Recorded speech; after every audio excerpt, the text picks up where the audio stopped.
programa Marilu Cabanhas. Bom dia, Marilu. Olá, bom dia, Glauco. Bom dia a todos, todas que estão acompanhando aqui o Jornal Brasil Atual. Vamos falar agora sobre as explosões no Aeroporto Internacional de Cabu, que deixou mortos e feridos. Alguns países já encerraram seus voos de evacuação do Afeganistão. A Organização do Tratado do Atlântico Norte, OTAN, confirmou o atentado terrorista assumido por um braço do grupo do Estado Islâmico. O Talibã condenou o ataque e a gente vai falar sobre esse assunto com Mohamed Habib, ele que é secretário-geral do Instituto da Cultura Árabe e professor titular da Unicamp. Olá, professor, bom dia, prazer em revê-lo. Bom dia, Marilu. Bom dia aos nossos queridos ouvintes e queridas ouvintes. Bem, professor, bom, eu queria inicialmente que o senhor falasse sobre os impactos, né, desse ato terrorista do Estado Islâmico para o Talibã, que retoma o poder no Afeganistão. Se puder também falar do Estado Islâmico, é importante, professor. Claro. Bom, o que aconteceu ontem, na realidade, foi uma demonstração de um plano até antiético em termos de política, né? Mostrou-se claramente que o que está acontecendo e a partir da invasão é uma disputa política entre os republicanos e os democratas nos Estados Unidos e aproveitaram disso tudo para exatamente faturar politicamente e derrotar os democratas politicamente. Aparentemente conseguiram, mas esse fogo de palha, e logo a realidade vai aparecer, e começou a aparecer ontem mesmo. Se nós pegarmos a fala do Biden, coitado, eu fiquei com pena dele, inclusive, né? Ele quase chora de desespero, né? Devido a essa falta de ética na política interna norte-americana dos republicanos, né? Então, ele declarou mais de uma vez que os talibãs são amigos, os talibãs são corretos, os talibãs não fizeram absolutamente nada e que os Estados Unidos, durante 20 anos, ficaram lá, Deus sabe para quê. Entra o presidente, sai o presidente, até que o pepino terminou na mão dele. Eles tinham que tomar essa decisão, que já foi decidida, na realidade, no ano anterior, pelos republicanos, a partir do ex-presidente Trump, né? Então, o impacto disso na política interna norte-americana, depois eu falo no impacto da questão do Talibã, o impacto nos Estados Unidos isso também é muito importante, porque a curtíssimo prazo os republicanos ganham alguns pontos na política ou na popularidade, mas logo eles vão perder tudo isso e a postura ética do Biden começa a ganhar exatamente pela postura humana que ele teve. Tudo que os Estados Unidos perderam são 13 militares. 13 militares. Né? Nós aqui no Brasil, mesmo lá nos Estados Unidos, por dia eles perdem dezenas e centenas, né, pela Covid. Né? Por dia. Portanto, é mais propaganda, mais política do que outra coisa, né? O acontecimento, essas invasões, para terem acontecido na área portuária, que sob o total controle das forças bélicas militares norte-americanas. Os talibãs nem chegam lá, nem entram lá. Os talibãs ficaram na capital, os americanos exatamente nessa área portuária toda, né? E as explosões aconteceram lá dentro. Portanto, se tiver falha, é a falha exatamente dos norte-americanos e da equipe que se preocupou apenas com a evacuação e a saída deles nos aviões e não se preocuparam, não deram atenção da possibilidade de explosões, embora foram avisados.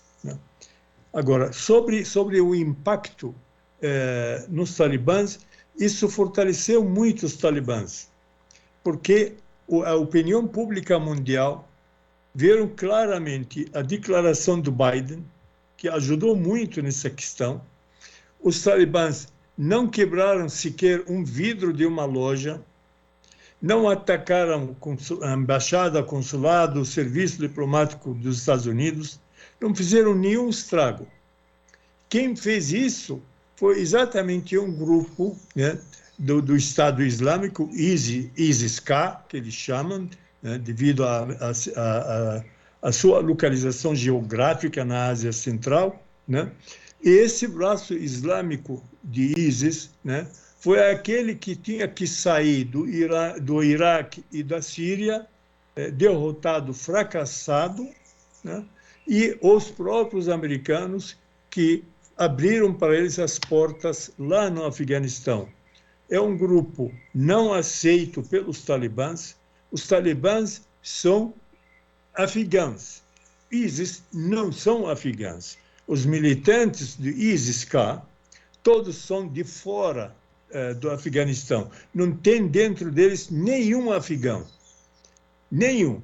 Enquanto que os talibãs todos são afegãos, são cidadãos daquele país que está sofrendo esses 20 anos. Né?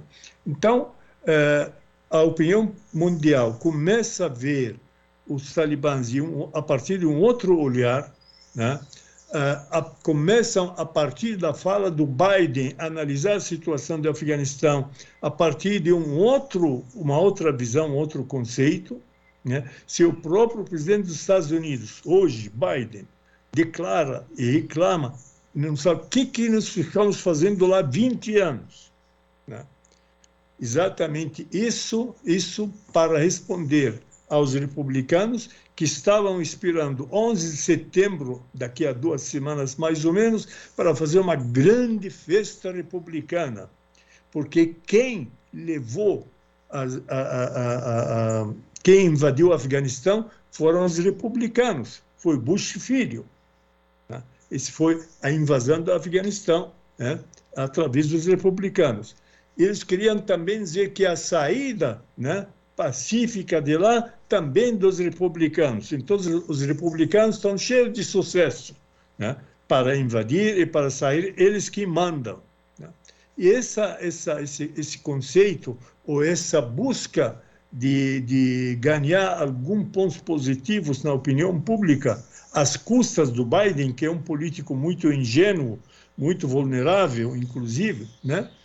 O plano deles caiu, foi para a água abaixo. Não funcionou, né? Obviamente, durante 2, 3 dias, nós vamos ouvir essa continuação da direita norte-americana e da extrema-direita norte-americana e da extrema-direita da grande mídia brasileira, tocando na mesma tecla. Né? Parece mais republicanos norte-americanos do que brasileiros. Né? Então, é uma postura ridícula que a grande mídia brasileira fazendo, repetindo que nem papagaios o que a grande mídia norte-americana fala. Então, o que nos importa, na realidade, hoje, já que na semana passada nós falamos do histórico dos talibãs e a sua história toda, hoje nós podemos falar exatamente desse impacto positivo nos talibãs. Os talibãs saem vitoriosos, de ontem para hoje, por eles não terem cometido essas explosões, por terem, vamos dizer, fazendo declarações contra esses invasores, que são inimigos deles há muito tempo, desde que entraram no Afeganistão, e os talibãs não estão gostando disso. Né? Uma situação muito diferente quando comparados com a Al-Qaeda. A Al-Qaeda tem uma parte de afegãos. Muito bem. Estou aberto para as perguntas. Então, professor, bom, a gente vai continuar ainda falando o tanto de trabalho que o Estado Islâmico pode dar para o Talibã, né? Enfim, claro, já a curto e médio prazos, mas eu só queria salientar a questão também, voltando aos Estados Unidos, o governo Obama também esteve presente, né, na guerra. A gente estava falando sobre democratas e republicanos, mas o Obama também continuou, né, professor? Claro, porque na realidade, tudo jogo político, eles fazem as coisas de acordo com o termômetro da popularidade. Né? Então o Obama, Barack Obama, ele sabia muito bem que se ele tentar declarar a saída e assumir a responsabilidade da saída das forças armadas norte-americanas do Afeganistão, provavelmente isso causaria dano político para os democratas. Então, eles preferiram continuar gastando dinheiro, preferiram vendo soldados americanos morrendo, né? Não estou falando dos afegãos, porque esses não é o motivo de preocupação dos americanos, né? Então, o próprio Barack Obama optou por dar continuidade à ocupação, né? Por dar continuidade à invasão, né? E o Biden, ele resolveu concretizar, na realidade, aquilo que foi feito por Trump. O Trump e os republicanos que declararam e que decretaram a saída, né? Então, o Biden não tinha o que fazer, né? Ele recebeu uma batata quente, sabia que a saída é dramática, né? E ninguém discutiu até hoje, Marilu, por que a saída é dramática. Porque eles deviam ter o mínimo de honestidade e de ética, de chamar o Conselho de Segurança da ONU, de chamar a ONU e falar, olha, nós estamos saindo e o nosso plano é para sair daqui a 1 ano e meio do Afeganistão. Vocês têm 18 meses para se prepararem, desde fevereiro do ano passado até agosto, né? Vocês têm muito tempo para se prepararem para mandarem forças de paz para essa transferência, essa saída nossa, seja saída organizada, com a presença de forças da ONU, com a presença de defensores dos direitos humanos, para colaborar no processo de transferência de responsabilidades em todos os órgãos. Tem ministérios, tem funcionários públicos, tem salários a serem pagos, tem mercadorias que têm que abastecer o mercado, tem vacinas contra o Covid, tem um monte de pepinos, né, que precisam ser feitos e não podem ser interrompidos. A interrupção do abastecimento mata um povo pobre. Então, caberia, e seria o mínimo esperado dos Estados Unidos, sejam democratas, sejam republicanos, e o Estado norte-americano tinha que ter o mínimo de ética para acionar a ONU e os seus diferentes órgãos para participar nesse processo gradual de transferência de poder para os talibãs. Infelizmente, não fizeram isso. Foi até surpresa para os próprios talibãs. Foi até surpresa para o próprio presidente, que saiu refugiado para Oman. Os talibãs tinham que sair correndo para ocupar o espaço da capital, Cabul, porque representa o poder, né? Isso tudo foi feito nas coxas. Então, quem é o culpado por isso? Na minha avaliação, os Estados Unidos é o primeiro culpado, ele precisa ser denunciado nos tribunais internacionais de uma irresponsabilidade, de uma invasão não autorizada pela ONU. Tá? Quando invadiram, né, eu me lembro muito bem, o ministro do Exército, das Forças Armadas, da Defesa, chamando da Defesa, eu odeio esse termo, ministro da Defesa. Nos Estados Unidos, ministro da Defesa, sou ministro de ataque lá, porque aquele país só ataca, né? Mas, enfim, então, não tiveram autorização da ONU, mas, no mínimo, então, agora, na saída, vocês deveriam respeitar a ONU e pedir para eles fazer essa fase de transferência de poder para que, exatamente, o povo afegão não paga caro. E a minha preocupação hoje é exatamente estar nesse sentido. Qual é o preço que o povo afegão vai pagar devido a uma saída irresponsável, não articulada com a ONU, para que a ONU, através das forças de paz, representada por um monte de países, tomasse conta desse país enquanto que os americanos saem. Perfeito. E, professor, agora voltando à questão do Talibã, né? O quanto que o Estado Islâmico, né, esse braço do Estado Islâmico que o senhor citou, deve dar trabalho, né, para o novo governo, enfim, que reassume, né, o Talibã que reassume o poder. Eles vão continuar nesses ataques? Qual que é a sua impressão, A professor? minha impressão, nada disso. Não é guerra entre o ISIS-K e os talibãs. A guerra não está entre esses dois. Não. Embora não há simpatia entre os dois, mas não é a hora para que eles atacam ou causam outros distúrbios. Eles apenas queriam mostrar para os Estados Unidos que eles estão presentes, que eles não foram incluídos nas discussões e nas negociações junto com os talibãs, né? E que eles querem mostrar que politicamente eles estão presentes, então temos que trabalhar juntos. Então, provavelmente, eles estão em busca de um espaço político dentro, né? Mas não chega a atacar uma criança afegã. Isso nunca vai acontecer. Se o objetivo fosse os afegãos ou Afeganistão, eles poderiam fazer isso na capital ou em qualquer outra cidade. Não fizeram isso. Eles foram exatamente no campo, né, na área do aeroporto, que é sob domínio militar norte-americano. Portanto, o objetivo deles é outro. Eu duvido muito, acredito que eles nunca vão fazer essa atitude, né? Embora são radicais, mas eles têm os seus princípios. Então, eles se matam por princípios, por ideais. Essa postura deles não é coerente, não espera deles que eles fazem isso, né, contra o povo afegão. Mas, de qualquer forma, afegãos foram atingidos, né, professor? Sim, são aqueles que estavam lá dentro da mesma área controlada pelos americanos, né? A questão aqui não é para cada vítima, antes de ser atingida, mostrar passaporte ou carteira de identidade. Eles foram geograficamente para o único pedaço que sobrou para os americanos sob o domínio dos americanos, que é a área do aeroporto, né?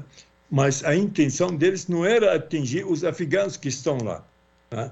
Eles atingiram, né? E tem mais, a maioria dos afegãos que estão lá são aqueles que estavam querendo exatamente sair, né, nos aviões que estavam levando norte-americanos e colaboradores, né?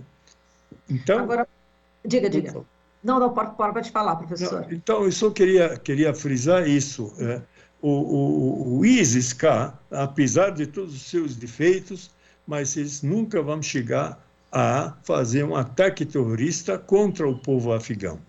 Entendi. E, professor, falando ainda do Biden, né? Ele disse que o país não vai perdoar, não vai esquecer, vai castar os responsáveis pelas explosões no aeroporto, vai fazê-los pagar por isso. Como é que o senhor vê essa reação, então, do presidente norte-americano? O que deve acontecer, né? O que vai acontecer, vai acontecer de fato. Vai acontecer porque não esquece, e ninguém deve esquecer, que os Estados Unidos têm bases militares na Ásia Central, tem bases militares no Oriente Médio. Dessas bases militares, aviões podem sair, né, e chegar até a área lá, podem fazer todo o trabalho de investigação espacial do espaço, né, para exatamente localizar esses grupos, né? Obviamente vai ser feito isso com colaboração dos talibãs para dar dicas, para dar localizações e coisas assim, né? E a partir desse momento, né, eles vão fazer uma outra ação para dizer para o ISIS-K, olha, nós saímos, mas continuamos presentes, né? Eles têm drone é autodirigível, não precisa nem piloto, né? Mas que pode carregar munições, pode fazer ataques, pode matar gente. É horrível, horrível a gente fala dessas coisas, mas eles ainda têm poder militar para garantir a presença deles dentro do Afeganistão, inclusive, né? Por outro lado, nós também não podemos esquecer, né, os países que se simpatizam hoje com o Afeganistão e que já ofereceram ajudas, inclusive. Essas ajudas não vão entrar no campo militar contra o ISIS, mas vai ser uma ajuda para fazer aquilo que os americanos tinham que planejar junto com a ONU. Então, ajudas humanitárias em grandes dimensões já estão sendo estudadas por alguns países que vão mandar para o Afeganistão para ajudar os talibãs para passar por essa fase, né? Exato. Esse é um ponto fundamental, né, professor? Como o senhor falou, qual que é o preço, né, que o povo afegão vai pagar pela forma irresponsável da saída dos Estados Unidos sem chamar a ONU, quer dizer, no meio dessa pandemia. Então, o senhor acredita que realmente essas forças humanitárias, essas ajudas humanitárias internacionais devem chegar para tentar... Devem chegar, inclusive com equipes médicas da área da saúde para dar início à campanha da vacinação. Vai chegar doações de vacinas, né, para vacinar todo o povo afegão, né? Por sorte, que a concentração ou a densidade populacional elevada, ela ocorre em algumas cidades só. O restante do povo, ele é espalhado, né, no deserto, em densidades populacionais baixíssimas, de modo que o contágio, a possibilidade de contágio é bastante remota. Então, a concentração das campanhas de vacinação vai ser exatamente nas grandes cidades, como, por exemplo, a capital, né, Cabul, que vai receber os primeiros apoios nesse sentido, seja na área de saúde, seja na área de apoio mesmo, inclusive alimentação, abastecimento, coisas desse tipo.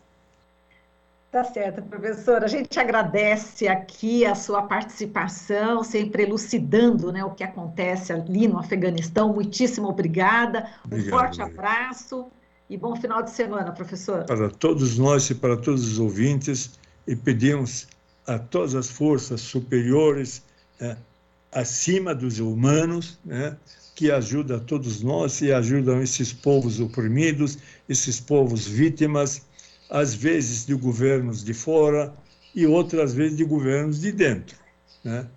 Também esses povos que têm sofrimento merecem também que a gente ora por eles para que Deus ajude a todos nós. Obrigado, Marília. Obrigado para todos. Muito obrigada, professor. Falamos aqui com Mohamed Habib, secretário-geral do Instituto da Cultura Árabe e professor titular da Unicamp. Você está ouvindo Jornal Brasil Atual. As notícias que os outros não dão.